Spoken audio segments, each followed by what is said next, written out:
So thank you for coming today.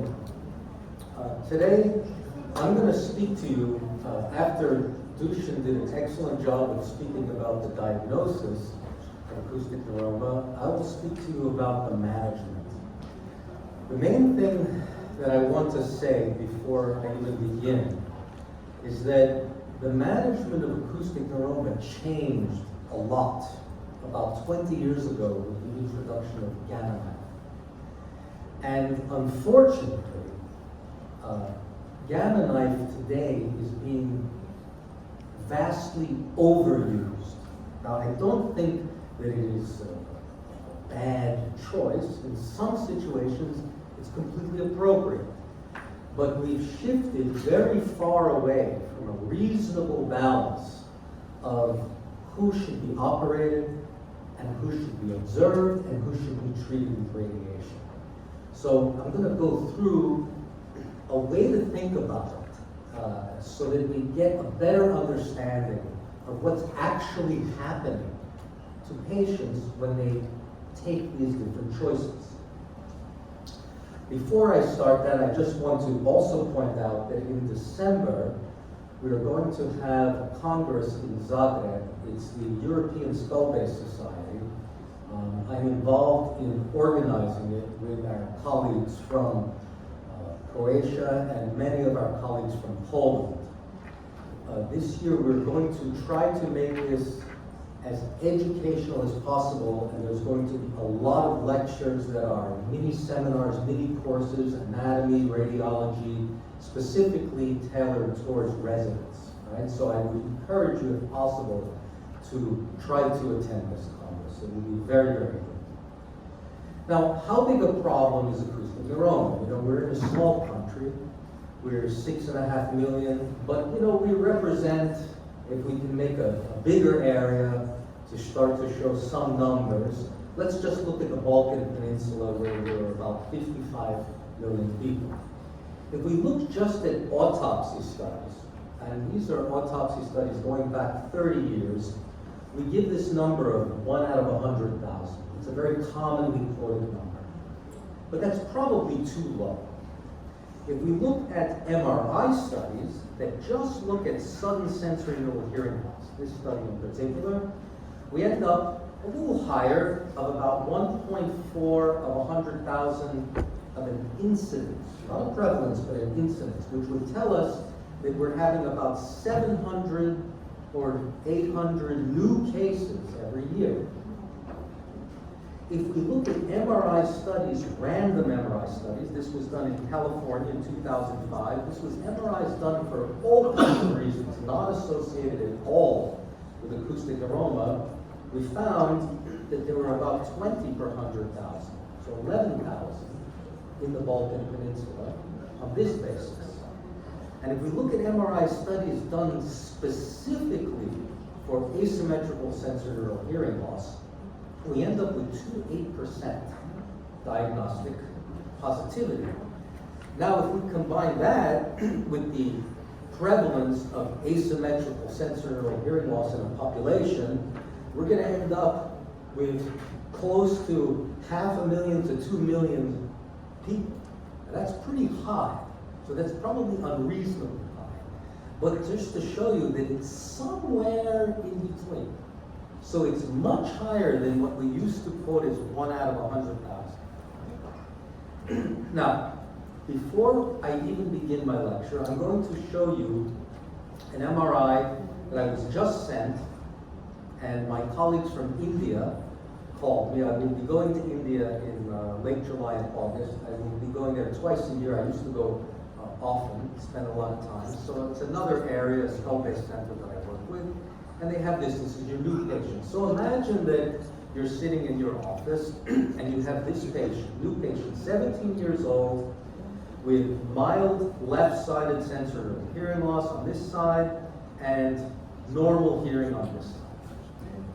So just kind of think about what you would be telling him today. And I'm going to tell you that more than likely in most centers, not specialized centers, but most centers throughout the world, at 17 years old, he's going to probably be referred to a pediatric neurosurgeon, and he's probably going to be told to have had enough. This is the most common course of action right now. So let's just keep that in mind, and we'll go back to this same image at the very end, and we're going to have a better insight as to what's the most reasonable thing to do and why. Now, all patients have the option of being treated with surgery, observation, or radiation. Those are the three things that we can tell patients. But we have to now ask ourselves, what would be the best course of action? When we look at large studies of hundreds of patients, and we look at the outcomes and the results, this is not a very reasonable thing to do, because they're all very dissimilar. You can't just make a complete plan based on studies in hundreds of patients. You have to look at each individual patient because they have different problems, right? So we have all of these variables. What's the hearing? Dizziness is very important. I recently attended a congress in Poland, and it was neurosurgeons and radiation oncologists and neurotologists, and until I spoke, not a single mention of the word dizziness or vertigo was in the entire discussion about treatment of acoustic neuroma. Not one. And then when I got up to speak, I pointed that out to everybody. I said, you know, neurosurgeons, radiation oncologists, radiation physicists, I said, you didn't say the word dizzy at all. And this is a vestibular schwannoma. It's a disease of the vestibular system, okay?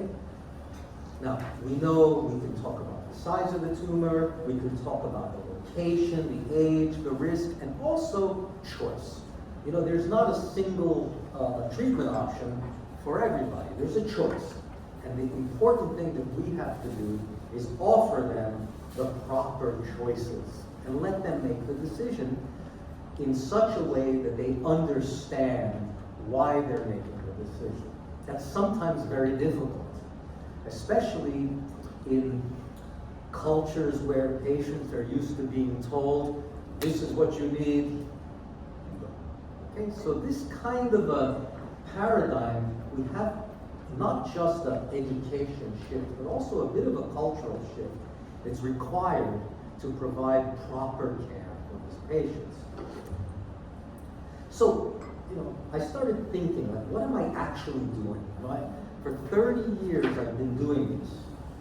What have I actually been doing? You know, I've been giving them an explanation, but on what basis? So I thought, you know, we look at the individual variables. We look at the literature. We also have to look at what the personal outcomes are. So if I'm telling someone what I recommend, I'm telling them on the basis of what I know I can do. And someone else is telling them on the basis of what they can do. And that's really the only thing that we're capable of doing, honestly. We shouldn't recommend something because the literature says this, but we really can't do that. We don't know that, okay? So that's also important. And this changes what the recommendation should be based upon the treating team. If there's a team that's capable of doing, for example, middle fossa hearing preservation surgery, then they can offer that. But a team that never does that, or does that very rarely, their results are going to be very poor. So it's really inappropriate for them to offer that as an option. They can offer it, but they have to be honest and say that, you know, we can do this, but the chance is not what the literature says. It's very important to be honest about this. Then we have to kind of not just think of the moment, but we have to create a timeline for every patient.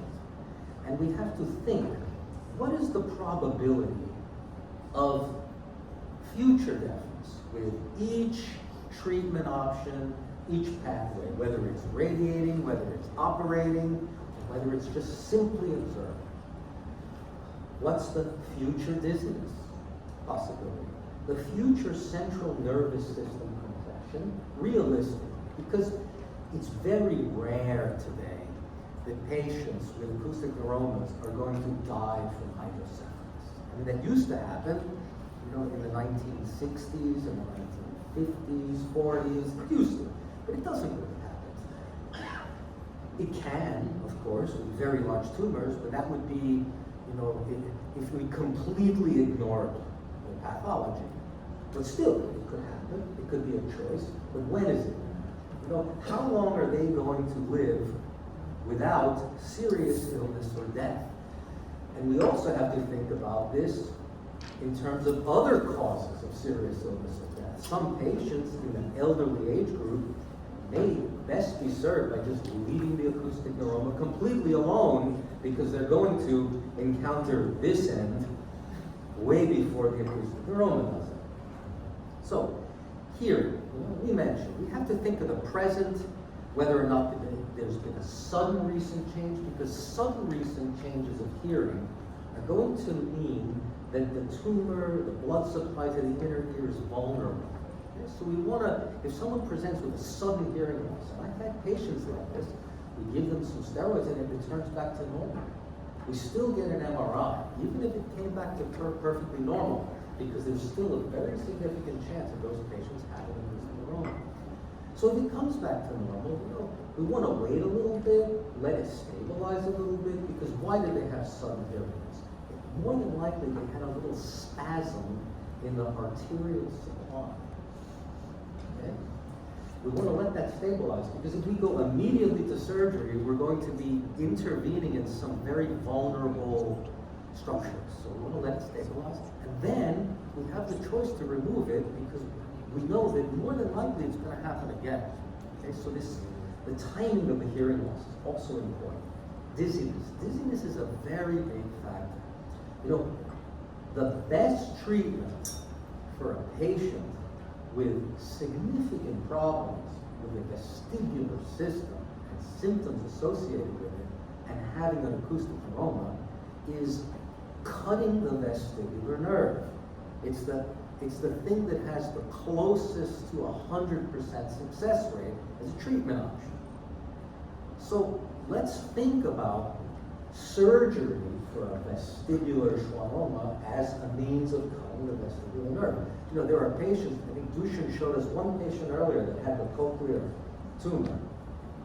I didn't remove that tumor. I decompressed the facial nerve, the tumor, and I cut the vestibular nerve. This patient had vestibular symptomatology. To try to completely remove the tumor would have put the facial nerve at significant risk, because the facial nerve in surgery was actually wrapped up in the tumor. It was very vulnerable. So there's no reason to actually even remove that tumor for that patient. That patient was in her 60s, it's relatively small, it's going to grow for the rest of her life, but she will be treated for the vestibular aspect by just having the nerve cut. So in many aspects, we're actually doing a vestibular nerve section, which is the most effective treatment for vestibular nerve disease, and we're allowing the other side to compensate. Dizziness is a very, very important thing. Now, it's not just size, it's also location. This is a small tumor. This is also a small tumor. But this is located all the way out, right next to the cochlea. This makes the blood supply to the cochlea, which is running between the inferior vestibular nerve and the cochlear nerve. It's very important. It's right in there as a tiny little blood vessel.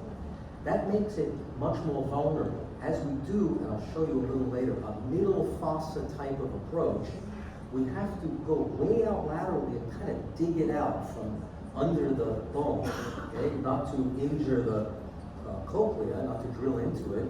And it's more vulnerable if it's out laterally. If it's a little more centrally located, which is less common, unfortunately, because it usually starts around here, it's a little easier. So just the position also.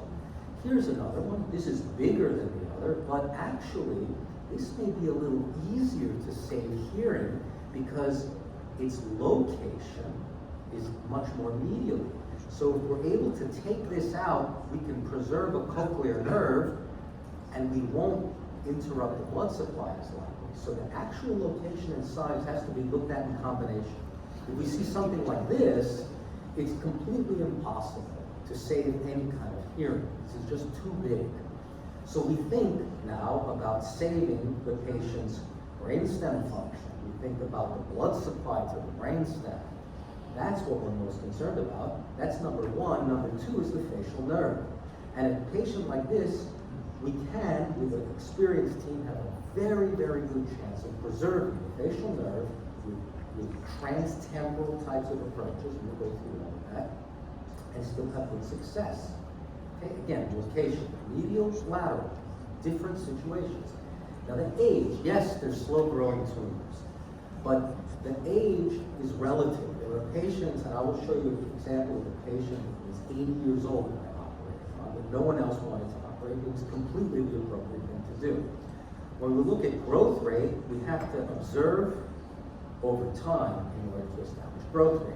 Growth rate is not regular, it's not linear. It can be extremely sporadic and irregular. So here is 2005, 2010, and we have a doubling of the length, but this is actually a significant growth, because as we start to get into this more spherical component, the actual volume has dramatically increased, right? So this is not just 2 times, it's volumetric. And often our radiology colleagues report things in diameters, and sometimes that gets erroneously interpreted as a halving or doubling of the size, when actually, if you double the diameter of a sphere, you're about 87% of that new volume is there. It's a dramatic increase. So 87% increase in volume by doubling the diameter of the sphere. These are not spheres, but we have to kind of estimate in our mind the spherical component. We look at risk. You know, general anesthesia today is actually quite safe. I mean, there's a lot of, you know, unfortunate misrepresentation of risk of surgery. Many patients are unfortunately scared by radiation advocates who say, oh, we're going to avoid surgery. Well, surgery is extremely safe today. Now, again, we make the choice based on the individual situation. So let's look a little bit about the surgery options. To date, I'm at about 570 to 80 tumors that I treated with either surgery or radiation.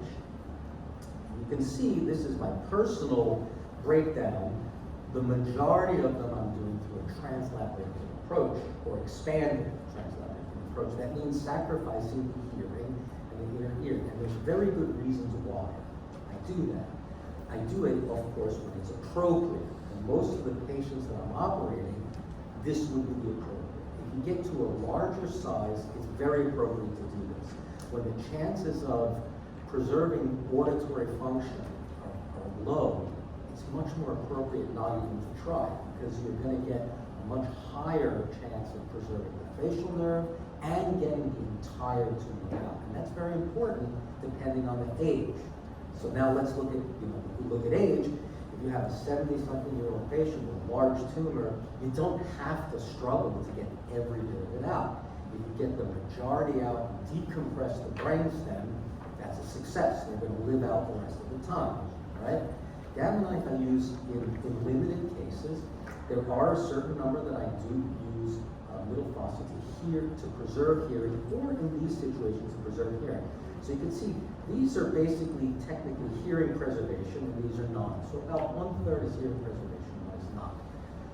This has been what we call retrosigmoid. This has been suboccipital and retrosigmoid is the classic neurosurgical approach. And that's what most neurosurgeons, without any collaboration with a neurotologist or skull-based surgery approach, would use. But if you look at it, it's problematic in the sense that there's a very large and long compression of the cerebellum. And when I first started doing these types of surgeries in Poland, about 25 years ago, the mortality rate in their centers was 40%. So they had 40% death after acoustic neuroma removal, because they were actually at the time, this is about 25 years ago, they weren't even using microscope. They just did a big craniotomy, took out half the cerebellum, and took out the majority of the tumor, and they still had 40% mortality.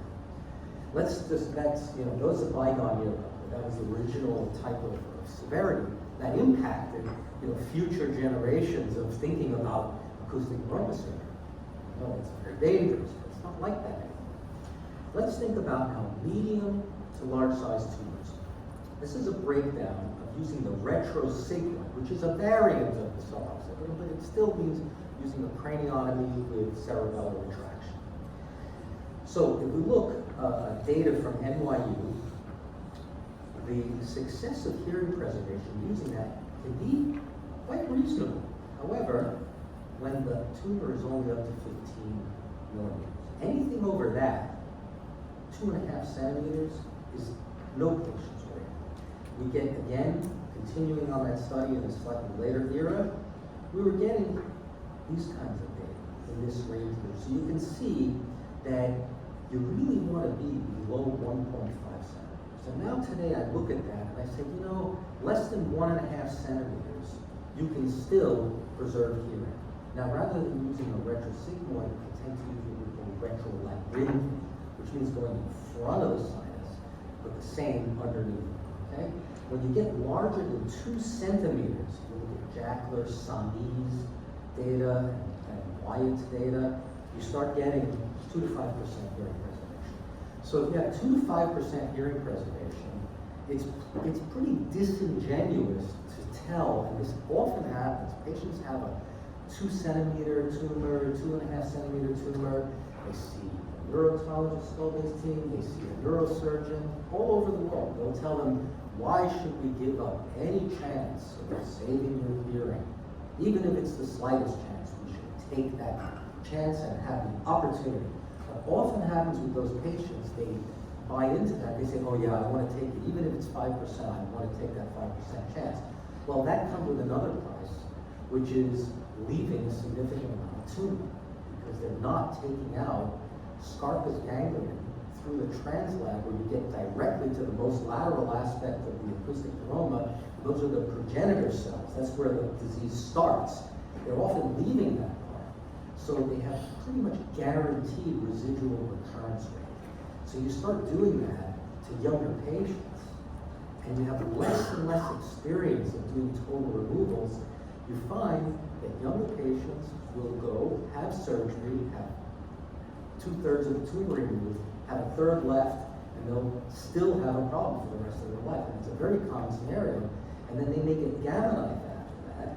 And then if it regrows after that, you can't save the facial. Try to reoperate it. It's very difficult. And you can almost never get a total removal. So that's really what we're talking about when we go down these pathways. Middle fossa is going up over the top. It's limited to small tumors that are in the internal auditory canal. And, you know, I will quote patients that if we look at all tumors in this area, and there's a lot of literature to support this, we say 75% chance you're going to save your hearing. But really, that's a little bit also disingenuous, because even though the data is not broken down well in this area, if I have a 2 millimeter tumor, it's probably about a 95% chance I'm going to save the hearing. If I have a 5 millimeter tumor, it's probably about a 50% chance I'm going to save the hearing. And if I have a 9 millimeter tumor, it's probably about a 25% chance. So those all get lumped together. So the bigger the tumor in this very small range also dramatically changes the outcome. But if we look up to 1.5 centimeter, we can say that the middle fossa outperforms the retrosigmoid, but that has to be taken a little bit carefully. We have to really counsel each patient. The translab, I mentioned, look, we go directly through the lateral semicircular canal. We go directly to the tumor. It's the safest, the fastest recovery, because there's no cerebellar retraction. And these patients often get up, walk out of bed the next day. The patients that have the retrosigmoid stay in bed, stay intubated in the ICU for a number of days. We have the best facial nerve preservation rates regards to total resection. So you can have an excellent facial nerve preservation rate if you only take out half the tumor, right? As far as CSF leaks and complications, this is my article in 2004, we have about 5% CSF leak rate. When it comes to retrosigmoid, it's 10%. Can't get it lower than that, just because of the anatomy. In terms of large tumors, this is 3 centimeter tumors and above, we have 90% functional facial nerve preservation. So very reasonable outcome for very large tumors. Retrolabyrinthine is a modification of that where we leave the labyrinth intact so we can actually do hearing preservation. And there are very selected patients that have candidates for that. Now let's go through radiation a little bit. Gamma knife radiotherapy. Now I am certified to do radiation, and in the United States I was doing radiation as well. So I don't just recommend surgery because I want to keep the patient, and not have them radiated. In our practice in the US, we were able to do everything. So you look at something like this. This is a reasonable candidate for radiation. This is a 75-year-old patient. The tumor is not getting all the way out to the cochlea, so the dose of radiation is limited to this area, and it spreads. We want to keep this 4 gray, is this number, we want to keep that 4 gray number away from the cochlea, because that's 4 gray is enough to kill the cochlea. So in this patient, we were able to do that. This patient didn't have any vestibular problems, about 75 years old, has cardiac disease, this is growing. It's reasonable to treat that patient with radiation. These are probably going to be able to live out their life without having any problems. Now, we have to think about what we're doing when we're doing radiation. There are 2 very important doses. One is 20 gray. 20 gray is the dose, that's 2,000 rads. About 20 years ago, they changed the nomenclature. They call it gray instead of rads because it doesn't sound like radiation. So it's more palatable to hear, I'm going to get gray, I'm not going to get rads. Right? 20 gray is the dose that actually kills a Schwann cell in a human cell in a mouse model. Laboratory studies documented 20 gray. 20 gray used to be the dose that was given 30 years ago. Today, they're giving the dose of 12 gray. The reason is that at about 13 gray, we have a significantly worse outcome in terms of facial nerve spasm, hearing loss, new vertigo, and other toxicities to radiation. So you're going to see we're using 12 gray. But look how far 12 gray, this is not a toxic dose. It doesn't kill the cell. It only induces some radiation fibrosis. That's very important to keep in mind. It's not killing the cell, it's not killing the tumor. It may be effective in a certain sense by scarring it up, kind of grabbing the tumor and putting a scar around it. But only about 21% of the total spherical dose is actually getting the toxic dose. So 80% of the dose is not getting killed. Only 20% in the center tumor. And that's why you see central necrosis after gamma on radiologic studies. The central part is the part that actually was killed by radiation. The rest of it's still alive. If you start to group doses together and overlap them, you have something called normalization. Radiation, it's not, so that's what I was saying before about 20%, that's on a pure, perfect sphere. But when you start to overlap doses, which you need to do in order to get a cone or a cylinder, you drop it to even less of the volume because the high dose squeezes in.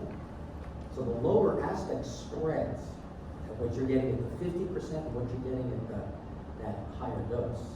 So you get even lower, so less than 20%. With a complex plan, you may end up with even 10% or 15% of the actual tumor getting a weak dose. There's been a trend over the last few decades. I started doing this, Dan and I, we were doing this around the mid-90s at New York University. I was one of the first in the country. And this is more or less what's happened to the dose. So this is important because if you look at long-term tumor control data, you're looking at things in this area. You're looking at these higher level doses on studies that are reporting long-term control. But if you're looking at current hearing preservation and functional preservation studies, currently, the modern way that it's being done, you're actually looking at these doses. You're looking at these below the toxicity level doses. This is where we are today. So you're seeing 13 gray is considered a toxicity level. So it's again disingenuous, keep using that word, to say that you're going to get 98% tumor control, and today we can give you this hearing preservation rate because it's not the same. We don't know yet. We need another 20 years to see what 12th grade is going to do. We don't know how long. Okay? So I took a course in Pittsburgh. We all had to take this to certify it. And Pittsburgh had one of the largest gamma knife centers in the United States. And they were reporting in their studies 97% retained measurable hearing. This was presented by one of their neurosurgeons who also was doing gamma knife, but he was also operating on the patient. He was lecturing us. He said, but actually, only about 23% at 10 years had a Gardner-Robertson functional or aidable hearing preservation. So the hearing preservation rate at 10 years is about, at best, is 25%. Right? It's not 97%. Some hearing is 97%, but functional hearing is about 25%. That's the reverse of little fossa surgery for small tumors. So you have a much lower probability of having hearing in 10 years if you have radiation for a small tumor than if you have surgery. Except you're going to lose the hearing immediately. So we call it like you're delaying your risk when you have radiation. Patients have to understand that. And sometimes it's appropriate to delay the risk. But if you're young, the long-term risk has to be taken seriously. Right? Now, I'm going to go through a couple of these, but I want to take our time. I'm going to show you some surgery cases as well. But we know this, 20% is needed for tumor control. Look at this. This is 2006. I try to group this, in the era. 13% vertigo for the first time, 6% trigeminal neuralgia. 2019, 32% developed vestibular systems after radiation. That's in this era, where they were dropping it down below. Smaller vestibular sternomas were significantly associated with higher rates of post-gamma knife vestibular system. Why? Because the big schwannoma already killed a lot of the vestibular function.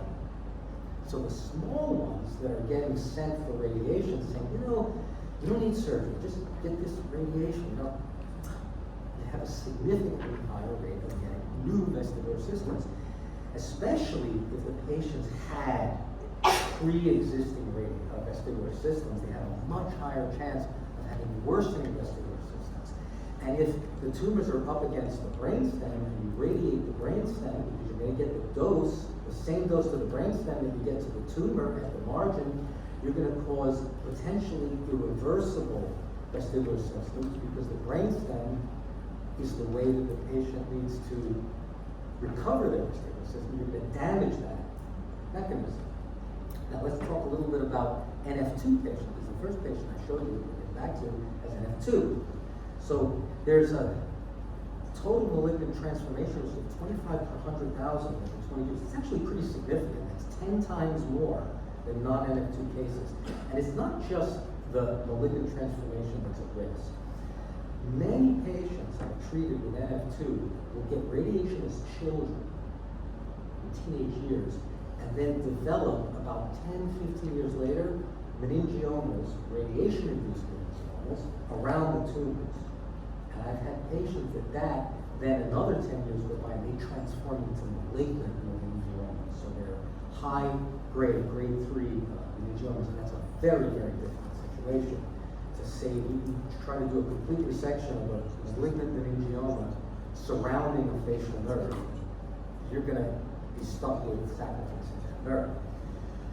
Also, the post-radiation malignancy rate in NF2 is about 6% overall. That's way too high as an acceptable treatment.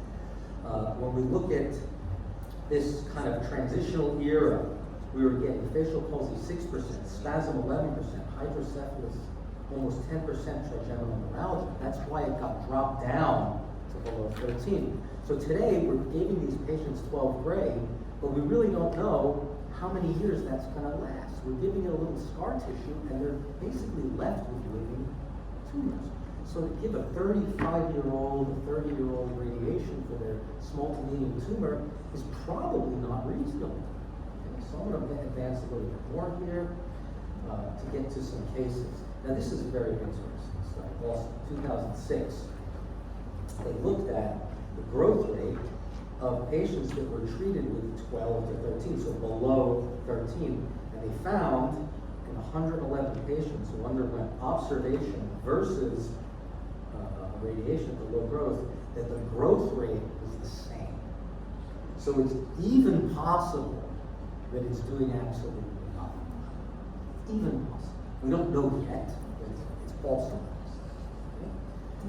Now, I'm going to show you a couple of patients. Now, this is a good patient. I mentioned this patient earlier, so we'll go through it relatively quickly. But this is 75 years old, good health.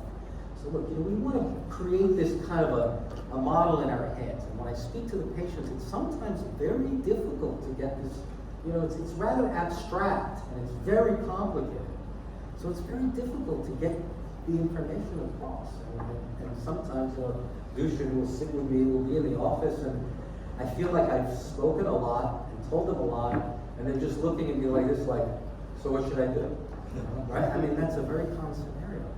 And I haven't figured out yet how to solve that problem, because I still want the patient to understand what they're doing.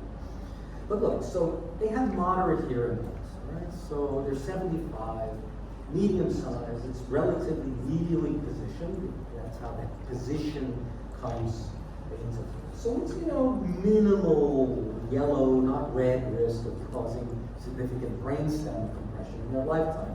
We could do nothing, but we could also treat it with some radiation at low dose, and probably they're going to outlive it. So, we already got the patient from birth. Look at this, I kind of, in my mind, I create the birth to death trajectory, and they're kind of over here. So let's just get them over the finish line to the coffin, right? So that's it. So here's another patient. So this is a 30-year-old, relatively good health, normal hearing, but inferior vestibular.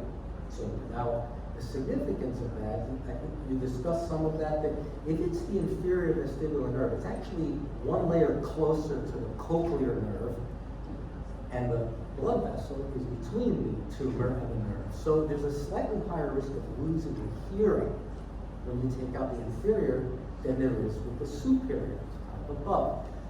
But when you take out a superior, you also have to think about cutting the inferior, because then they may have persistent vertigo post-op that won't recover very easily.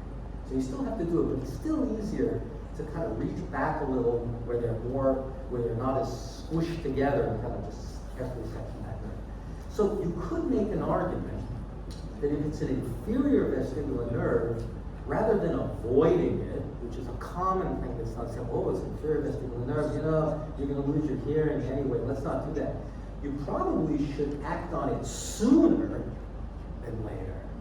See, if you want to optimize the probability of saving it, if you just sit on it for a while and let it grow even a little bit bigger, you're going to drop your chances of success to save the hearing.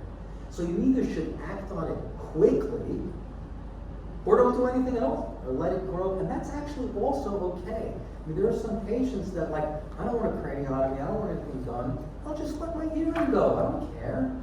That's not unreasonable. But you have to make them understand that that's their option. You can do that. You can let it grow until it starts to become a problem in other ways, get vertigo, grow to pushing the brainstem, and then operate on it in a way that you're not going to bother saving the hearing. So you have to look at what this trajectory is going to be like, see? But in this young patient, small tumor, good balance, everything healthy, this is maybe their last opportunity to either jump over this, getting the vertigo and hearing loss problem, and maybe get them out of it and give them the rest of their life. Or you could let them get the vertigo hearing loss and then solve other problems. Okay? So that's what we think about. That's how. So I want to get them over that if their choice, or they did not. Okay? Now, I'll show you this one. So this lady was a 48-year-old lady. She came for left-sided facial pain in the emergency room. And she was placed on a lot of medications, and this is what we saw. We saw here left-sided facial pain. This is very important. This is a fiesta, or what is the other? 3D space or yes, 3D thin slice 3D. Yeah. There's fiesta, and there's another one. I can't remember. It's Siemens or Cis sequence. Yeah. You want that, And it's very useful for acoustic neuromas in general, because it's the highest resolution image that you can get. And you can see she has trigeminal neuralgia. Perfect. But let's look at further, right? Look at this. On the other side, she has a very small tube on the other side, right? So, what did we do? Well, we actually, here's a fiesta. What did we do? Well, we did a neurological evaluation on her just to see, to get more information, to decide whether or not where this tumor was. Sometimes you can see it on a reconstruction, a sagittal reconstruction, you can see which nerve it's coming off of. But you won't be able to tell that when it starts to get even beyond 3-5 millimeters. If it's 2 millimeters, you can actually identify the nerve. Beyond that, it's unlikely. You won't be able to see the split. So, audiogram completely normal, ABR normal, VNG normal, rotational chair normal. But look at this. This is interesting. Look. So what's the cutoff for a CVEP for abnormality? It's almost normal. It's 30%. Right? And it's basically, but really, if we find anything, basically, it's probably an inferior vestibular nerve schwannoma, because the only thing that's even slightly off is this 30% amplitude difference. So her right side is 32% small. Actually, it's a cutoff value. It's a cutoff value, right? So I'm just going to run through this a little quickly. So I did surgery on her, and this is what it looks like. So this is the superior semicircular canal. This is the tumor on the vestibular nerve. This is the facial nerve. This is the cochlea. So this is delicate surgery. This is something that are very rare that centers are trained to do. You know, and so it's not always an option. If it is an option, and it's very important, you have to drill all the way out to the very end. And here is what we call Bill's bar. This is the division between the vestibular nerve and the facial nerve. This is the facial nerve. And then I'm separating the two now. This is that Bill's bar. So taking this like this, opening it up. And separating the facial nerve. It's more white than the vestibular nerve. This is the superior vestibular nerve. It's actually on top of the tumor. So you take the superior vestibular nerve and gently separate it and pull it back. It's actually safer than cutting it because you're making all the action as far away from the vulnerable structures. And that's a normal superior vestibular nerve pulled back. Now, separate it from the facial nerve. We're monitoring the hearing during this. We're doing intraoperative ABR. Now this is the tumor. Look, just roll the tumor back. And you're going to see right under here, the tumor is going to be rolled. This is the cochlear nerve. And right here, you can see a little artery. That's the blood supply to the cochlea. You just put that artery in spasm and here it's gone. Now, is that a big problem? You know, today, we're actually doing more and more cochlear implants for single-sided deafness. So if we lose the hearing, but we preserve physically the cochlear nerve, you can put a cochlear implant in, and the patient can have reasonable hearing recovery. Okay? So that's an option. I want you to keep that in mind when we go back and we look at the end at this NF2 patient that I showed you about the options. Right? So let's go on next. Now, so this was your postoperative hearing, so we were very successful. Okay? I'm going to show you one more. This one, I showed you this earlier. This is a retrolateral. Okay, this is also possible to save the hearing. Now, if this had gone all the way into the internal auditory canal, we'd be measuring this at about 2 centimeters. This is all about 1.2 centimeters now. This was her preoperative audiogram, and we resected it. This is intraoperative CT. We use that tool to get all the way out to the end of the canal to keep everything intact. It looks kind of like this. I'm going to move ahead so we can get to the. Okay. And we have this drop in the bone lines, but 92% speech understanding. She wears a hearing aid and she's very happy. She just needs to find a good dentist, that's all. Now, this lady is very interesting. Okay, here, this is the MRI she presented with. She presented with progressive sensorineural hearing loss, 80 years old, but in good health. Okay?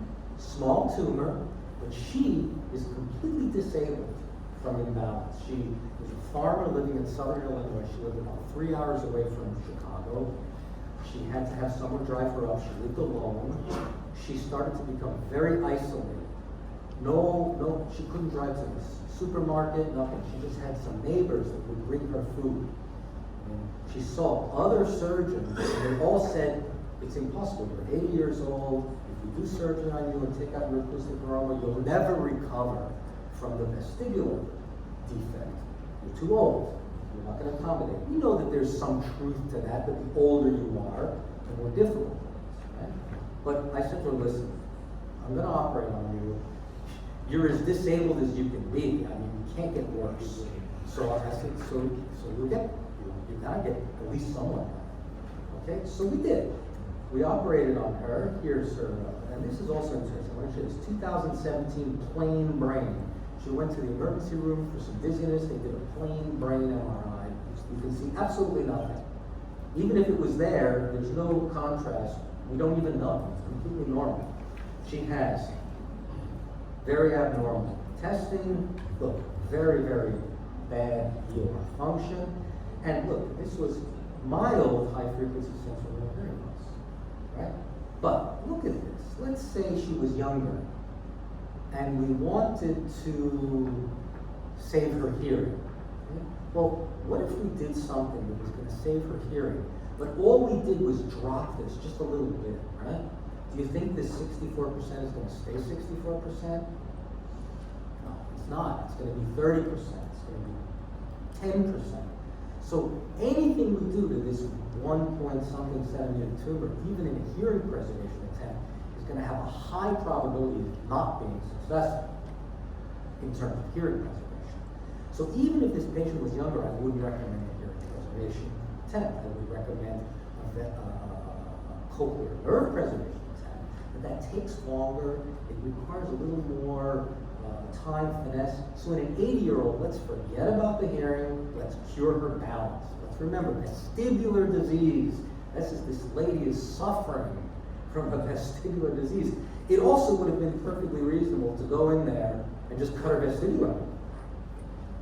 So I'm going to show you. I'm going to run through this a little quickly.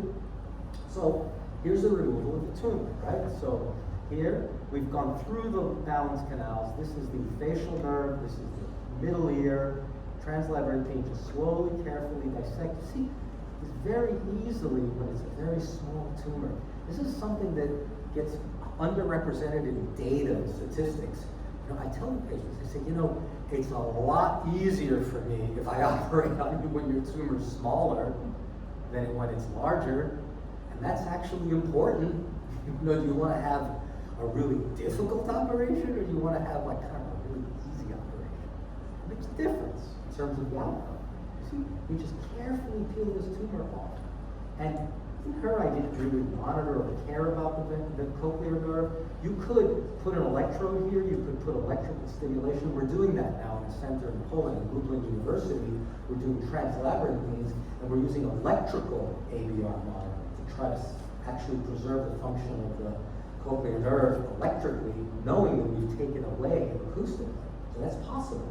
And we're doing that increasingly, especially with NF2 patients, where it makes a big difference. So here, let's just move along a little bit, and we'll see, okay, cut out the tumor, there we go. Nice. Okay, so now next. Now, I'm going to move ahead, but let's listen to her. Balance issues are infinitely better than they were. I feel confident when I'm walking, except when I get really tired or I'm under a lot of stress. I don't experience any balance issues anymore. So that's a reasonably expected outcome for that situation. She was very disabled. Now, let's go very briefly. I'm going to show you this, and then we're going to go back to the end because I don't want to spend too much time here. So, recently in this book, Master Techniques of Otolaryngology, you will find it on my website, andrewfishmanmd.com. And it's basically a modification of the translab where we use what was called the fiche Fish school where we use a open cavity masculinectomy, so we open everything very widely. It just increases the access to get out very, very large tumors. So unlike what a lot of the neurosurgical community will say that you need to do a retrosigmoid or a suboccipital to get out the biggest tumors, it's absolutely not the case. So actually, we only use those approaches for hearing preservation of selected, medially located small tumors. Anything that's big, you want to open up the temporal bone as much as possible because there's no manipulation of the brain. Right? So this chapter was a way to do that. This is a very large tumor we did. I'll go through this. You can look. These are all on the website, so you don't have to look at them now in the interest of time. I'm going to finish up. But we have very good facial nerve function at the end. So now let's go back to this. What do we do with this? Even I had to think a while. At first I thought of one recommendation, I thought of the other. This is a 17-year-old. They hear very, very well. So let's think of all this now. Are we going to do gamma knife? Probably not a good idea for a 17-year-old with NF2. That's a 6% chance of giving them malignant transformation. So they may be okay for the next 10 years, but they're certainly not going to be okay when they're 34 years old. So what do we do? Do we take this one out first just because it's bigger? Maybe. Maybe we monitor the cochlear nerve. Maybe we try to save the nerve. It's not highly likely that we would save the hearing. It's about 2 to 5% chance, but maybe we can save some cochlear nerve. I don't know what the odds are yet at that because it's relatively new idea that we're doing this because years ago we didn't put single-sided deafness implants and now we are. So now we're trying to save cochlear nerve. So like at the new era, what's the limit that you can reasonably save a cochlear nerve? We don't know that yet. So I could try that. Then what would you do? Okay, let's say I do that, right? Let's say I don't save a cochlear nerve, but I've taken the tumor out, we save the facial nerve. Okay, that would be a triumph because imagine life with bilateral facial nerve paralysis and deafness. It's not very good. Okay? We can rehabilitate with other, and I've spoken, a lot of you may have seen those lectures before about facial nerve rehabilitation. There's very good ways to do it. But it's really good when it's just one side is paralyzed because then they still have the other to be able to speak and eat. You have bilateral, rehabilitated, surgically reconstructed faces, you can't really speak very clearly. That's a terrible outcome. So one facial nerve preserved, that's a huge success. One hearing nerve with an implant, that's also a very huge success. One nerve and hearing preserved and no tumors, that's the biggest success. Just one. So let's say I was thinking about it. First I said, let's just take this one out, get this off the brain, so let's just get it out. But then I started to think, well, maybe what I should do, what happens if I wait a year and then this hearing gets worse and this grows bigger?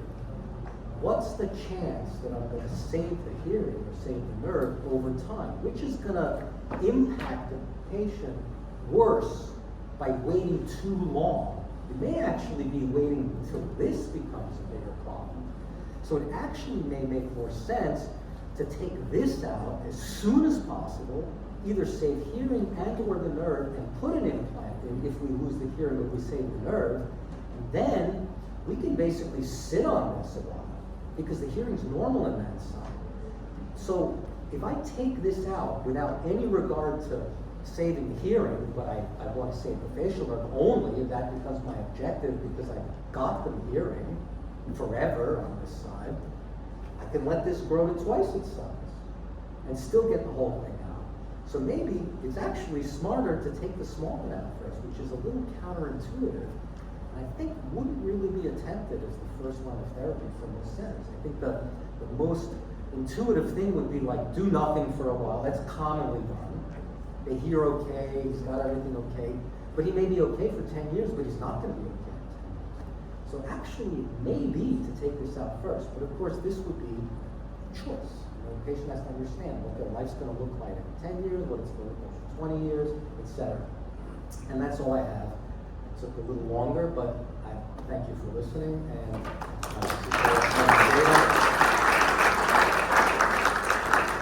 feel free to